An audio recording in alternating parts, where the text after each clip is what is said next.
Hello and welcome to my podcast, Heal with the Real.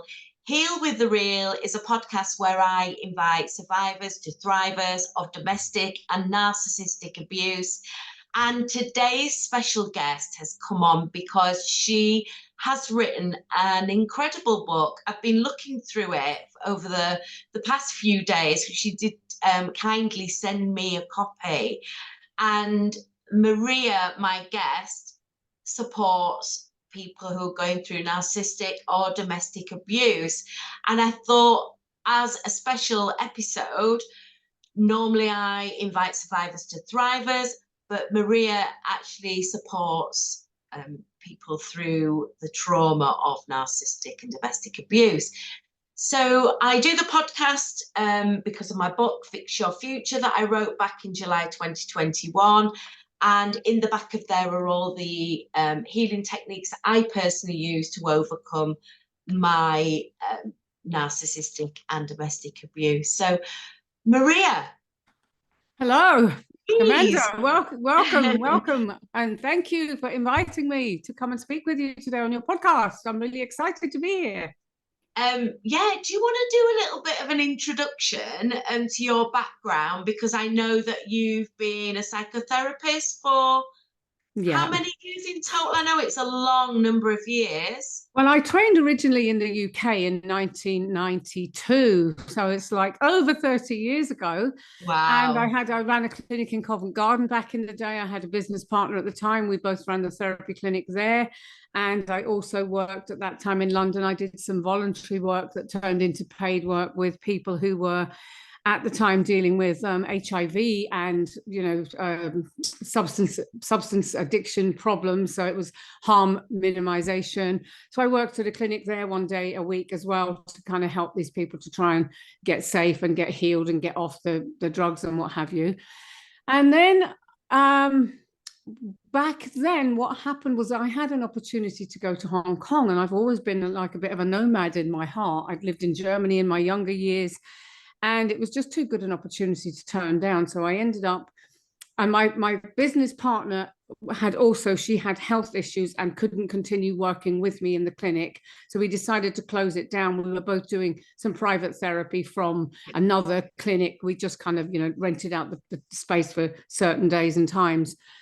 So she wasn't practicing. The clinic had closed down. I was doing maybe a day or two a week. And I just thought, you know what, Hong Kong sounds like really quite an exciting opportunity. So I ended up going to Hong Kong. And from Hong Kong, I ended up going to the UAE, Dubai initially, although I ended up in Abu Dhabi. And during the years there, I wasn't able to do hypnotherapy or psychotherapy the way I'd been trained to do it, because there was this is back in this is 1998, 99 by the time I got to Dubai, and they just didn't have a facility for it. The only facility they had was clinical psychology, which I have a degree in psychology as well, and I'd looked into that pathway and had decided it wasn't for me anyway back in London. And the only way in was through this clinical psychology pathway. And there was only one very well-known person in Dubai at that time. I personally did not take a shine to him. And I knew there's no way I'd be able to work with that person within that kind of a framework. So I ended up having to basically forget about therapy, which is what happened. I went then and worked in HR. I ran a recruitment consultancy business for several years. I ended up working in Abu Dhabi for a very top-notch oil and gas recruitment company. When that ended, I ended up going to Baku, Azerbaijan, for a couple of years, did a contract there with another big oil and gas company. It was fantastic. And then I went back to Dubai for the last year. My brother was still in Dubai at that point. And at that point, I decided I had kind of had enough with the corporate world. I really wanted to get back into doing healing work. So I did some refresher training, reminded myself of all the amazing things that I learned when I did my original training, which I still use to this day and still find to be massively effective. So that's about 11 years ago now. And wow. I was working on, helping people with self-worth issues, childhood trauma, childhood abuse, which are things I'd been trained to work with anyway. And then literally within 2 weeks of each other, two separate clients came to me and said, I've been dealing with a narcissist and I really need help. Do you think you can help me? And I knew what a narcissist was, but I wasn't deep into it. So I did a little bit of research, and I thought, well, I'm going to do what I do because I'm pretty sure what I do will help these clients regardless. But I became very, very fascinated with this whole psychology of narcissistic personality disorder and how these really disordered people create so much trauma for people. So at that point, I did a lot of research. I spent, oh my God, I watched thousands of YouTube videos, as you can imagine. I've read probably about 100 books. I couldn't get enough of it, and it was like I was downloading the information. I didn't have to study it. Once I read something, I knew it. I could remember the term. It was just kind of bizarre, but I also thought, this is the universe talking to me. This is what I'm meant to be doing. So probably I was studying it for quite a good while till I felt I really got a good handle on this, and then I decided to specialize in helping people to heal from narcissistic abuse, which is what I do now. And I wrote the book that we're going to probably talk a little bit about today. I'll hold it here. Hopefully definitely. Top 50 red flags of romantic predators. Yeah. Yes. So that's a very quick nutshell version of everything. We are going to delve really deep into that because I think it's important for our viewers to understand all these red flags and understand narcissism. So when do you think NPD, so narcissistic personality disorder, is the full title? When do you think that awareness came about? It's been around for a long, long time, obviously, but I think it's always been around. It's always been happening. Make no mistake about it. But obviously, with social media now, we are all so much more well informed about everything. So when I started studying it probably 7-8 years ago, and I have seen how much more visible it's become in that space of time. Yeah. And there are some big names that I followed right away, because obviously you start learning, you start digging in, and there's people like Dr. Ramani. She's on YouTube. She's got a huge following. She's kind of at celebrity level, but she's absolutely brilliant. She's been around a long time. Other people like Melanie Tonya Evans. She's wonderful. She's in Australia. She was married and divorced a narcissist, and she's been in it a long, long time. So there's people who've been talking about it and helping other people for probably about 20 years. But I think now it's become so visible because of social media. You don't have to search very deeply before you can find a lot of information on narcissistic personality and how to heal from it. And, YouTube, Facebook, Insta, you name it, it's all over the place. It is, you're right. And I think, thank goodness for social media and that awareness of narcissistic abuse. I remember just going back to, for me, so I didn't know what narcissistic abuse was back in 2020. And I was like you, I was a sponge to find that information after I knew I'd become a victim of narcissistic abuse. But the thing is, I think the coercive part of it, and we were talking about that in my last podcast, that is not spoken about enough. People think or see abuse as being a physical form, and that coercion from narcissism is not spoken about, as much. So for me, I had to go away and learn about that. That's right. I was like, somebody had gaslighted me. Not gaslighted. They completely ignored me and ghosted me for 2 weeks whilst I was living there. And I was like, well, what do I do if somebody does that? For me, I want to make sure that we can talk about this in a reasonable way. But for a narcissist, they don't want to talk, and they make you feel like that. And I didn't know. I was like, well, what do I do? So I, like you, went on YouTube and looked for people that could help me. And when I did that first research, a lady popped up that talked about codependency and unhealed childhood traumas that all came up. And I was like, wow, this is me. This sounds like me. And like you, I went on this journey of finding out what narcissism was. Yeah. And I think everyone I've ever worked with and all the people because I have two groups. I have a women's group, support group in Facebook, and I have a guy men's group in Facebook as well. And they all say, I just didn't know that this existed. One of my favorite quotes, I have a meme out there. And it does make me laugh, but it's true. And it's not funny. It's funny, but not funny. And the thing he said was, I never knew what a narcissist was until I Googled, why is my wife such a bitch? Wow, yeah. And this is what happens. People go and Google, like, why is my husband or why is my wife so angry or so jealous or so argumentative or so whatever? And then very quickly they find narcissistic personality and they start looking and they're like, oh my God, this is a thing. This is what I'm dealing with. And then there's this massive shock because you have to go through to heal. You have to go through from where you are through all these steps to get to where you want to be out the other side, healed and wholesome and self-loving and all of that. But it's a journey. So the first part of that is realizing this is what I'm dealing with. Oh my God, this is a thing. And getting over the shock of that, the shock, the betrayal. There's so much emotion, never mind the abuse you've actually suffered.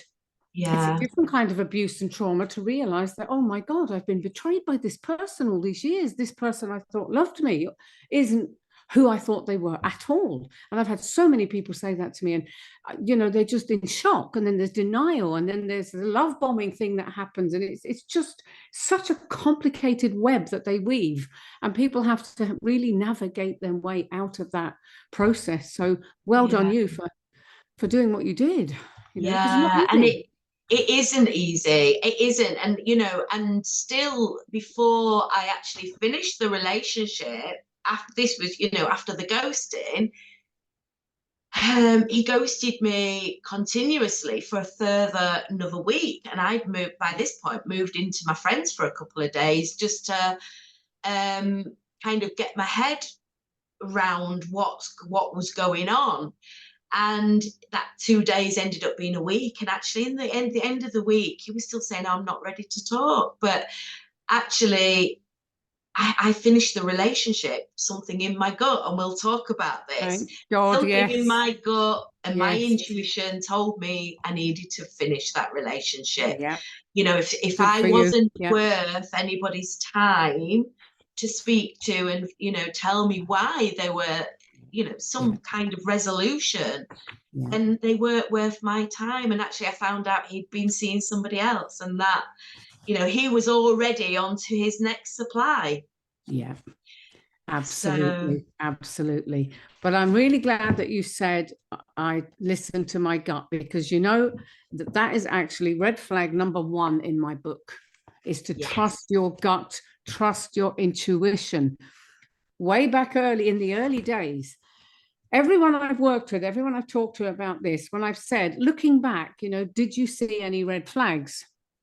They all, without exception, say, yeah, I did. I knew something was off. But the problem is, the good part of it, the love bombing, is so fantastic. You feel so euphoric and on top of the world because they've got your oxytocin and all your, happy, sexy, hot chemicals firing. So you feel fantastic. So that is so good that you ignore the little red flags, at your peril, unfortunately, but you just don't know at the time what an absolute minefield you are walking into.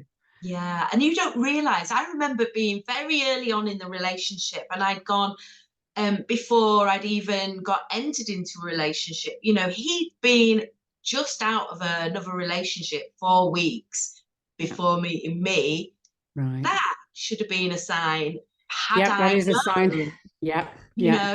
But me going into this thinking, him saying, oh, well, she was this, she was that, is also another sign. Yeah, well, it's another one of the red flags. They trash their exes. I can't remember which number is which now, because there's so many of them. There's 50. But these were the ones that in my early years of studying this and researching it and setting up my group and starting to work with people, these in the flags in the book are the things that came up all the time. And when I was researching and reading all these books that I read, which was a lot, there wasn't one that said clearly, these are the red flags you need to be aware of. So I thought, I'm going to write one. So I did.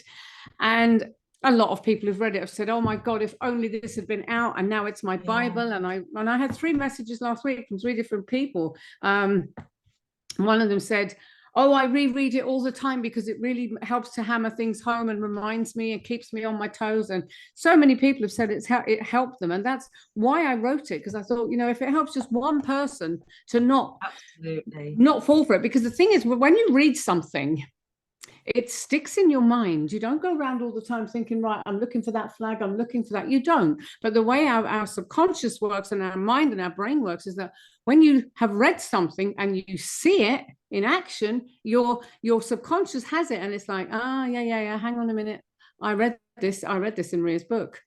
That's a red flag. And what I also say to people in the book is, watch out for multiple red flags, because any one we can tolerate, we can forgive it, we can overlook it. But with a narcissist, there's never just one. There's going to be lots, particularly in the beginning if they start the love bombing. And that's the phase where you're most vulnerable, because you don't know what you are going to walk into. Yeah. And so if you know, and you see, well, wow, this feels really over the top. This is fantastic. But he keeps, or she keeps texting me and every 5 minutes. And it's almost like they have this obsessive need of you. They want to be in your life, in your face all the time. And on one side, that can be like, wow, it's so flattering, you feel so amazing. You've got to stop and say, hang on a minute, what's going on here? Is this normal? And this is where the gut instinct comes in. What's your gut telling you? Your gut is telling you this isn't normal. If it's too good to be true, it is. Almost always it is. Yeah. And there was a few times, Maria, there was definitely a few times where I chose to ignore that. Yeah, exactly. Exactly what you said, the constant ringing, or the early love bombing. I was away with my friends and he's telling me at the other end of the phone, I love you, and I booked this holiday before I met him. But there were so many that I looked back on. And the thing is, yeah, exactly. And you do, because it feels so good, because it's feeding your ego. And it's not that you're an egotistical person. It's just that we're human beings, and it's nice to be told you're fabulous and wonderful. And it's great to feel like that. But you've got to realize, when somebody is that overbearing and over the top, it's not about them being obsessed and in love with you. And that's no offense to you or any of your lovely listeners. It is because they are trying to get control over you. Of course. And you can tell them, please don't text me after a certain time, or please don't, do whatever. And they will smash right through that boundary straight away. And you can test it out very quickly. So for anyone who's looking for love on the dating scene, get my book and read it, because these flags, knowing these flags, will save you a lifetime of heartache, really and truly. Let's talk about some of the flags in your book. How many in total have you? I have 50. I have 50 of the ones that just kept coming up and up and up and up. So that's why I picked them. And what I did, hang on, let me just put my glasses on. Okay. So what I did with the book, I kind of structured it in a way that made sense. So we start off with just how to get the most out of the book, basically. I cover the basics of narcissism, just very basically, so that people have a rough idea of what we're talking about. Talk about what NPD is, the different types of narcissist, because they aren't all the over grandiose, I love myself, aren't I marvelous? That is only one type. I have 1, 2, 3, 4, 5, 6, 7. I've got, six subtypes. Can I just ask you? Can I just stop you there and ask you, out of those 7, in your personal opinion, which personality of the narcissist do you think's worse? The worst would definitely be the covert malignant narcissist, without a doubt, because they hurt with intent.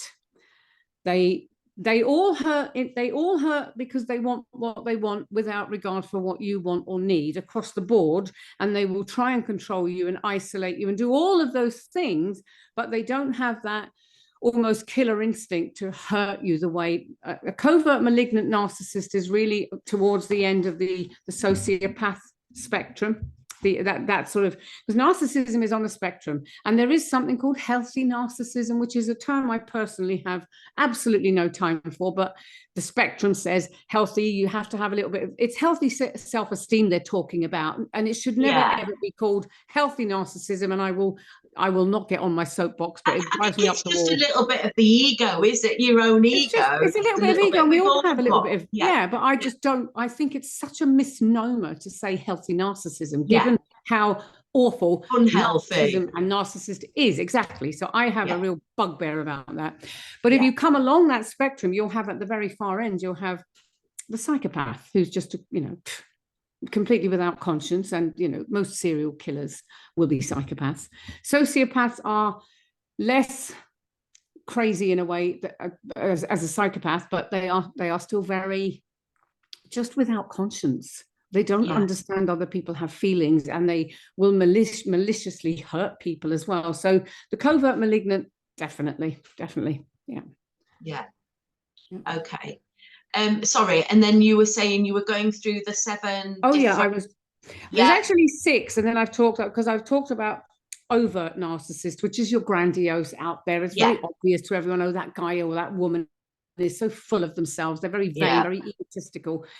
That's kind of them. Then you've got the covert, which we just talked briefly about.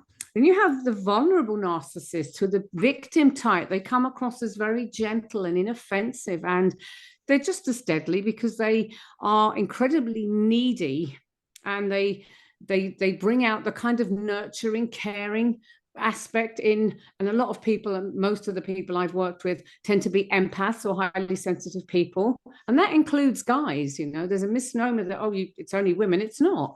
Men are abused just as much, and I have as many empath men in my group. So the vulnerable victim, it brings, the white knight shining armor kind of thing comes in, and the guy wants to protect the woman and fix her. And by the same token, the woman wants to be the one that can heal the guy, because the woman is so forgiving and so loving and giving and all of that. So the match is made in hell, really.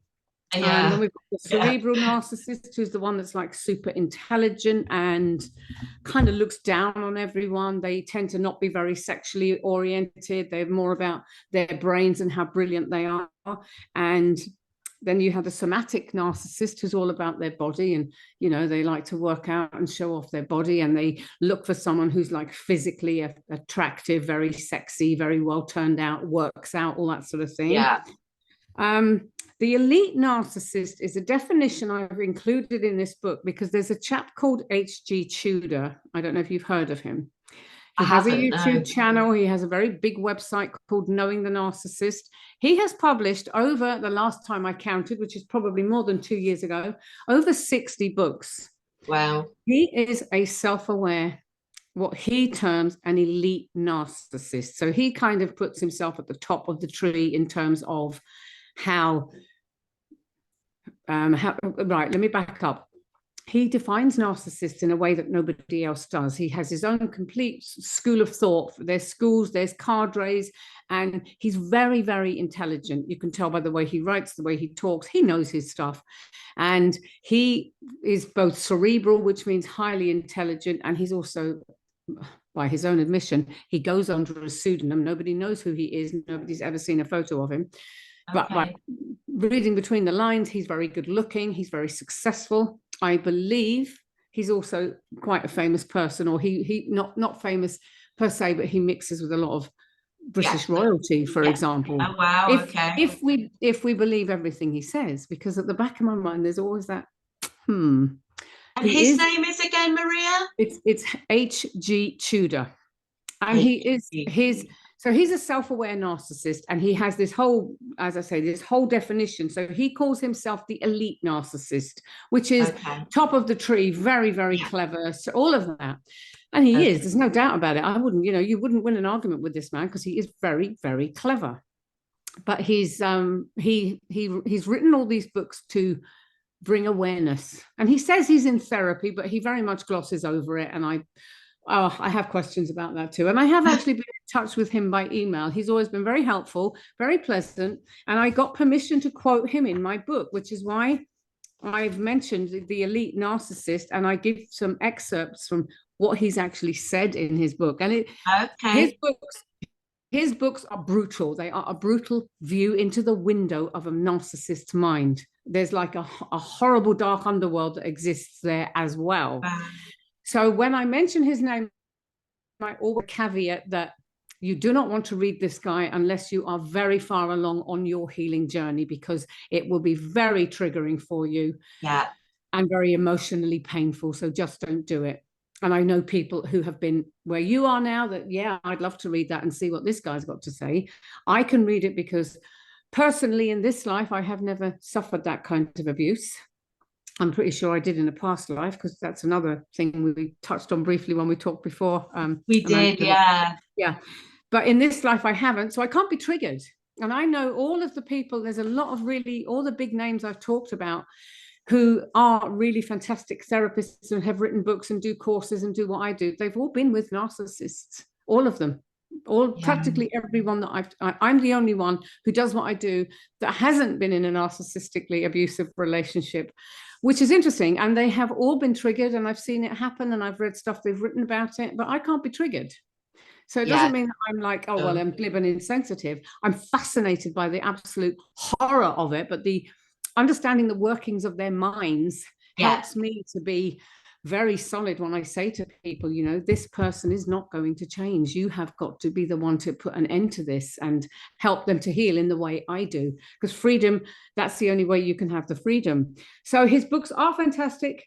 But anyone listening who is still in a really vulnerable place, don't read them, because it's too hard, it's too hurtful and too painful. But so, very interesting. It sounds interesting, and I think it would definitely be something that I would love to have a read at. Well, you've got my book, haven't you? So just go to the Elite Narcissist and read that bit, and you'll see I do refer to H.G. Tudor's stuff in there, and follow him. Go, you know, check him out on YouTube. Listen to some of his. He does a lot now on the Royals, Harry and Meghan, and Anyway, definitely worth a read. Thank you for that. So where are we? We're at the top 50 red flags. So anyway, so I cover some basic stuff like that. What makes a narcissist? Why they do what they do, and then we go into chapter 2 starts the top 50 red flags of the romantic predator, which is, as we know, we call it in this book, the narcissist, because they are predators. They are out there looking for the right type of person they can prey on. Who are they looking for? What type of people? Because this is, you know, maybe what the viewers need to be aware of. Yeah, this is where we would be really handy. If you remember, I mentioned the lack of page numbers on my book, because what I've got here is, hang on, let me just have a look. What was the question again? So the question, the question is for viewers, what kind of people are they looking for? Okay.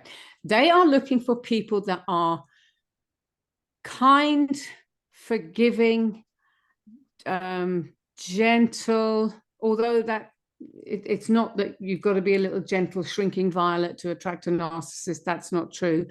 They're looking for people, and they're very, very good at figuring out people's vulnerabilities and weak spots, and they just have absolute radar for this. So they will look for people who are really, really understanding, kind. And what they do in the beginning is they will very often give you the big sob story about, you know, they've had such a terrible upbringing, and they often do this to kind of gauge what's your response like. So they're looking to expose your empathetic traits. So they're looking for people who have lots of empathy and kindness, and because they know they can manipulate you and control you, and that when they do things wrong, and then they go love bomb you, they'll be able to hook you back in because you're a forgiving person.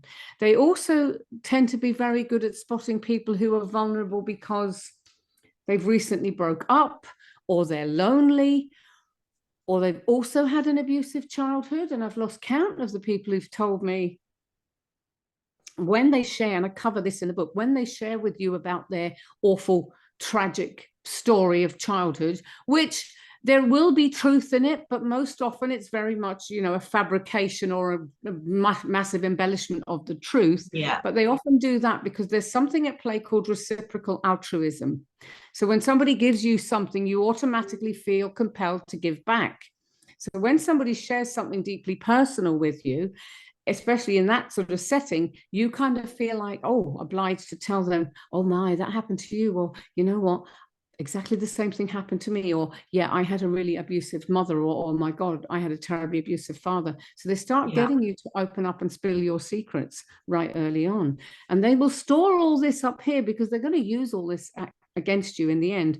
So people who are very open, and I say in the book, because with every red flag I give you my advice and things not to do, or things to do, or things not to do.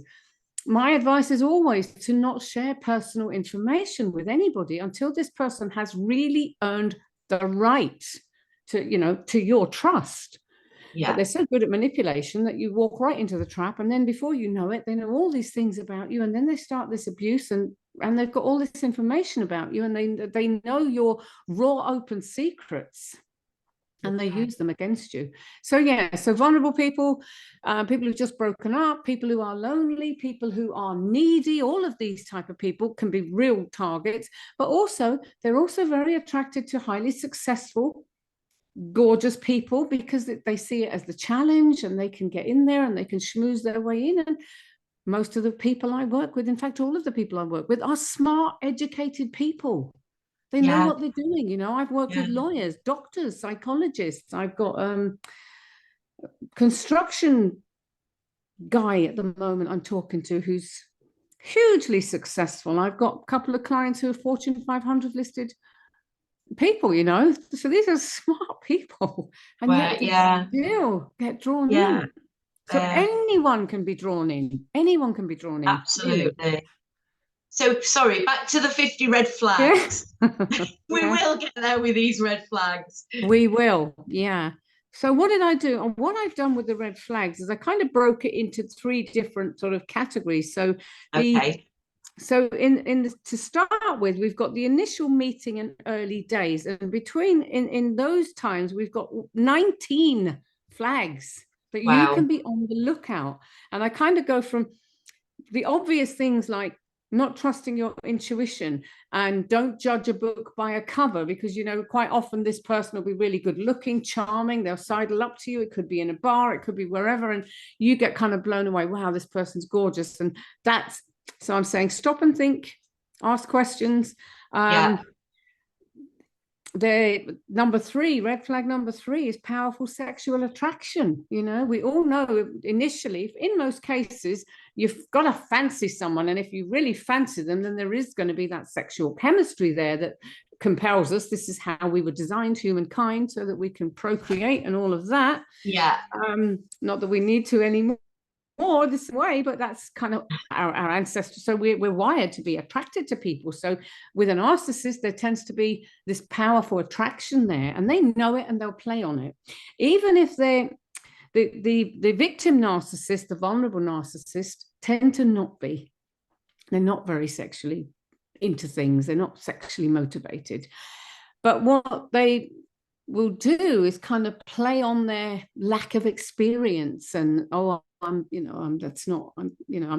not comfortable with it. But they draw out that thing in you that's, wow, I want to be the one to give them the best sex they've ever had in their life. It's kind of like a challenge. So it's not always that there's the powerful sexual chemistry, but it is in a lot of cases, which is why it's up there. And if you're out dating, looking for, a hot guy or a hot, sexy woman, then the sexual attraction is going to be high on your list of things that you want. So that's why you need to be aware of it. Yeah. And then we go through, I won't go through them all because I'm mindful of time, and it's now, my goodness, time has flown by. It's 10 It has. It has. It's It's really just flown. been a really lovely conversation. Can we go through just quickly that first phase, just naming each flag? Each one. That's a good idea. Yeah. That's a good idea. Yeah. So we got to number 3, sexual attraction. Number 4, love bombing. Massive, massive, massive. Yeah. And I've even said here in the thing where it says it, please, for the love of God, don't fall for it. Okay. Yeah. Emotional seduction, love bombing by a different name. So this would apply more to the one we've just talked about, the vulnerable, who doesn't have the big overt sexy stuff going on, but they will emotionally seduce you, which is even more powerful, actually. Number 6 is they seem to instinctively know a lot about you. Now, this might sound a bit scary, because when I first came across it, I thought, oh my God. And this I learned from H.G. Tudor, reading his books and his stuff, because he goes into that in great detail. They very often have stalked and researched you to find out what kind of a person you are. You know, is she an animal lover? Oh, is he fond of this music? Is she this? Is she that? And it's so easy to find out a massive amount of information on people now because of social media. So they very often, they'll know that you love whatever band you love. They'll know you're an animal lover, or they'll know you were on holiday in, you know, the Bahamas or whatever. And so they have all these little touch points that you won't know. They already know, and of course you're like, oh my God, that's amazing, he loves the same band, or oh my God, we so, you know, this is how they start to create this bond immediately. It's completely fake, but of course you don't know it. Okay. So number 7, they brag, boast, and name drop. This would more so apply to the sort of overt, but it's not always just the overt. So if you start hearing that and they're name dropping, and this is a red flag. Okay. Red flag number 8, they want to know everything about you. It's like they're desperate to just suck every single bit of information out of you that they can. Oh, I want to know what's your favorite color, and what's this, and what's that, and what's the other. And you're thinking, oh my God, this is great. This guy wants to know so much about me, or this woman wants to know so much about me. This is fantastic. But they're just doing it to gather information. And they can then, it's all about control. On the flip side of that, red flag number 9 is they want to know nothing about you at all. They're absolutely not interested. They couldn't give a hoot. And this is, again, a different kind of narcissist. Either one, over interest in everything about you, or absolutely none. If they want to know absolutely nothing about you, it's more likely that you're what we call, what's called in the parlance out there, and again from H.G. Tudor, is you're a secondary supply. So they've probably already got their primary supply at home, which could be their wife, their husband, their live-in boyfriend, girlfriend, whatever, and they're just looking for some fun. And it's not necessarily, it's not just about sexual fun with a narcissist. It's always about attention, admiration, validation, all that narcissistic supply stuff that they are always craving. So either one, red flag. And they might be alone. So if you see somebody really good looking and they come into the bar, and again, I say this with a caveat, which I mentioned in the book, this is not to say there aren't good looking, you know, really attractive, sexy, nice people out there who are genuinely alone for whatever reason. I've got friends I can list myself that, wow, you know, he's good looking, he's incredibly kind, he's educated. I am thinking of a particular friend of mine where I live in Spain. He's absolutely gorgeous, he's very wealthy, good looking guy, kind and sincere, fun, speaks 5 languages, 6 foot tall. You know, this guy is a walking dream. So you might think, well, why is he not with anyone? So you've always got to pepper it with a little bit of, okay, let's have a look at that, and let's take all the other things into consideration. So any one flag is not a flag. It's when you start to see lots of them. So when this person comes in and they're chatting you up and they're really nice, and you're always kind of in the back of your mind, you've got to be thinking, I wonder why he's alone. And it may be a genuine reason. Like my friend, he's been searching for years. He's been dating for years. He ended up with 3 narcissists. I was able to educate him all about narcissists, so he doesn't attract them anymore. He has now found the one, thank God, and they're going to be married next year. Oh, amazing. Yeah, it is. but he's had to look hard, and he's really worked hard to try and find the right person. And I know he has, because he's very close friends with me and he's shared all his stuff with me.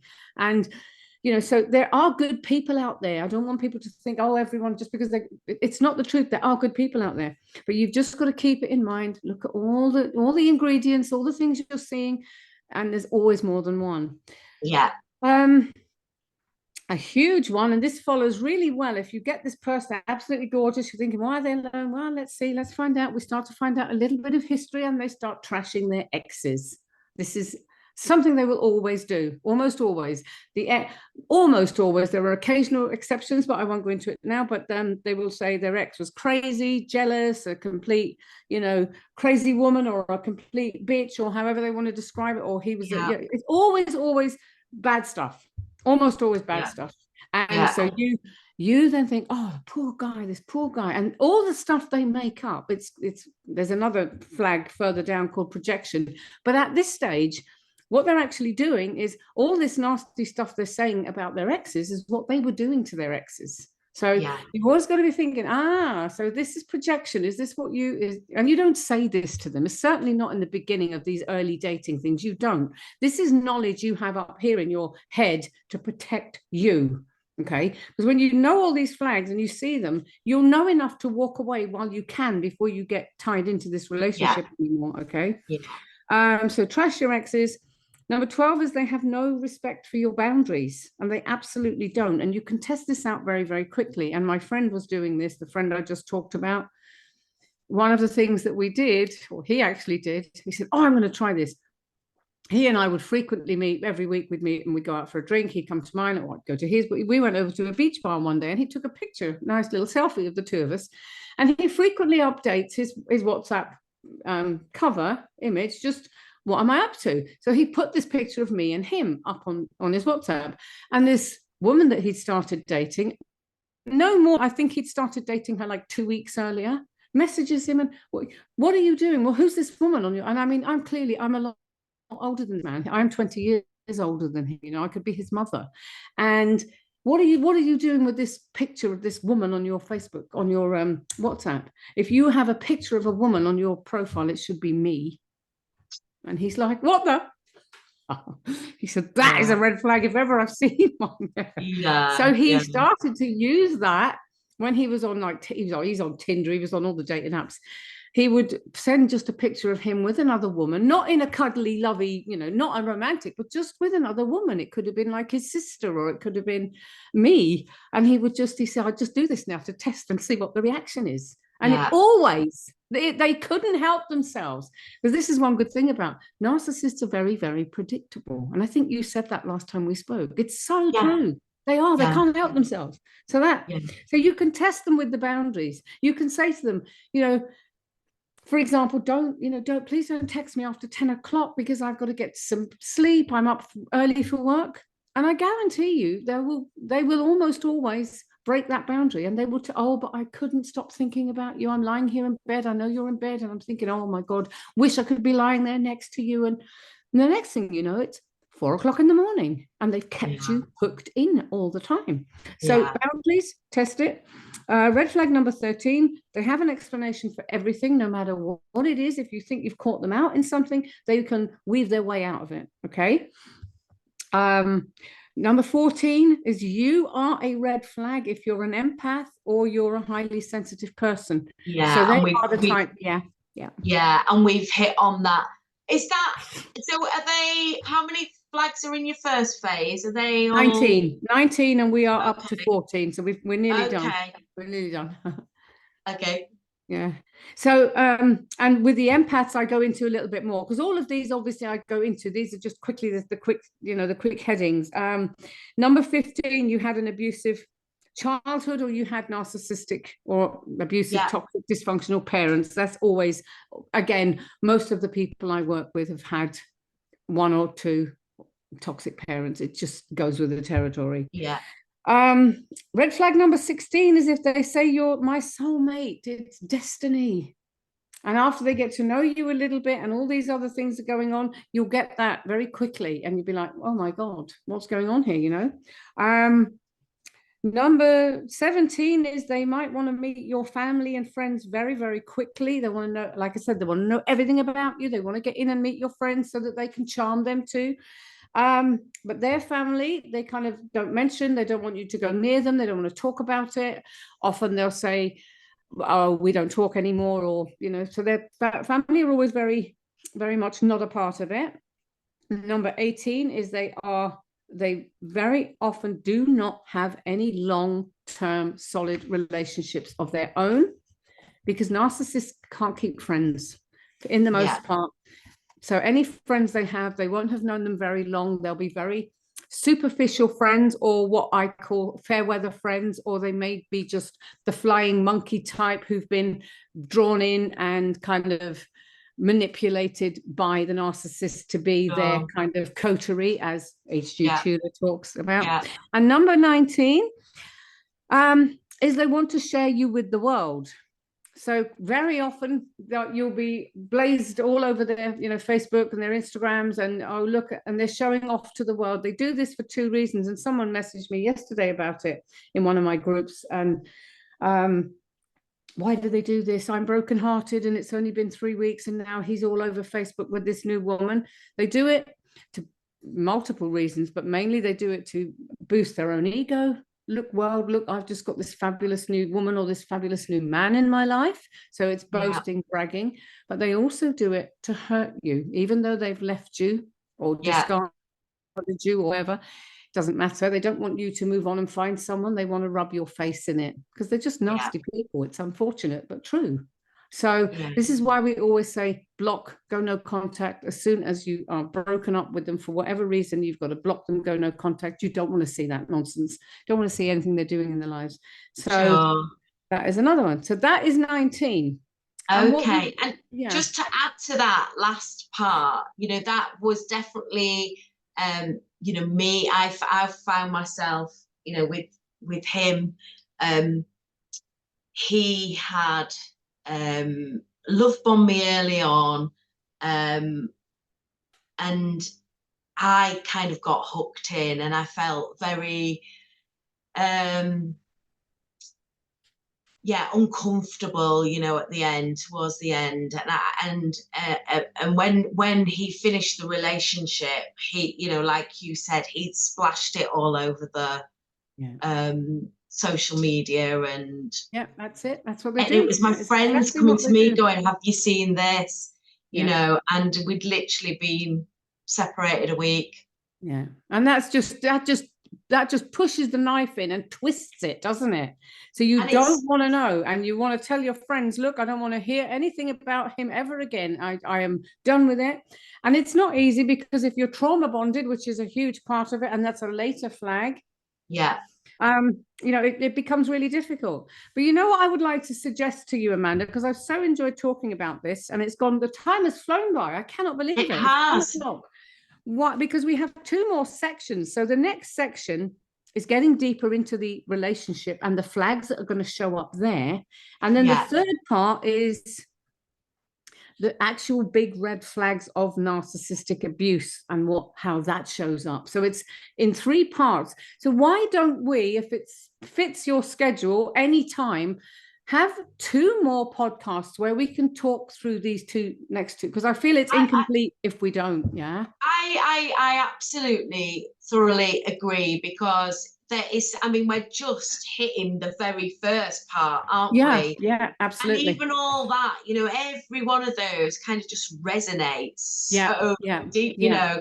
But yes, definitely, I've really, really enjoyed our conversation, and it's going so fast, I can't believe it. It has, and this is generally what happens. It really does go quickly because the conversation ends up flowing so well. But part 2 and 3, let's do that. Definitely. Yeah, let's do part 2 and part 3. What I would also like to... Oh, sorry, go on. What I wanted to say as well is, for your listeners, I would like to gift a copy. It will be a digital copy. Unfortunately, I can't do the paperback, but I would like to gift a digital copy to any of your listeners. So all they have to do is, how can they contact me? What's the easiest way? Well, you tell us, because, you you tell the listeners on here now. You know, the easiest way, because I haven't set anything up for sign-ups or any of that, is just to email me and just say, I watched your podcast, Fix Your Future with Amanda. I'd love a copy of the book. They can email me at Maria McMahon coach@gmail.com. Amazing. Yeah? You can put that below the link on the podcast, can't you? And I'm happy to send anyone just a digital version, and they can get cracking on with it, so they can protect themselves in future, because it's so vital. It's so vital to protect yourself if you can. It is, and just understanding those red flags. Having that huge. Well, in your arsenal is so important. That because we're then going on to be trauma, for the rest of our lives because of somebody evil. It's very true. It's very true. And I've got people in my groups who've been married for 25, 30 years. One messaged me yesterday and she said, I've been married 35 years and I'm only just now learning that I've been married to a narcissist all this time. And, to me, it's so heartbreaking. But that being said, once you find out and you start kind of unraveling it all and putting the pieces together, that, oh my God, none of that was me. That was all, him. That was all her. You can start redefining yourself. Absolutely. There's a wonderful 100%. power. Yeah, there's a wonderful power. Just quickly, I know we're nearly out of time. There's a wonderful power to heal within everyone. And one of the things I like to do when I talk to people is talk to that healing part of you that wants you to be happy and wholesome and loved and not suffering all this. But you can't until you peel away all these layers of trauma. And it's like coming out of the dark now, and the curtains are parting, and there's the light. And oh my God, there's me. Here I am. Here I am. I'm a good person. I'm not all those awful things I was told. And a lot of this stems from childhood trauma and stuff. But yes, okay, we can talk about more of that. But yes, this is definitely another conversation. Definitely part 2 and 3. So if you are watching, viewers, watch out, because there will be another 2 versions, because we don't want to finish there. We want to go over all those red flags and make you aware of what to look out for in relationships, so that you don't fall into a narcissistic or an abusive relationship. Maria McMahon, thank you so much. It has been an absolute honour to have you on. Oh, thank you. It's been my pleasure. Flown, like you say. It has. I couldn't believe it when I looked up at my clock there. I'm like, oh my God, that felt like about 15 minutes. We haven't barely even started. We haven't scratched the surface. So yes, thank you so much, Amanda, as well. And I do look forward to the next ones. So amazing. We'll get those on the calendar. Thank you, Maria. You too. Take care.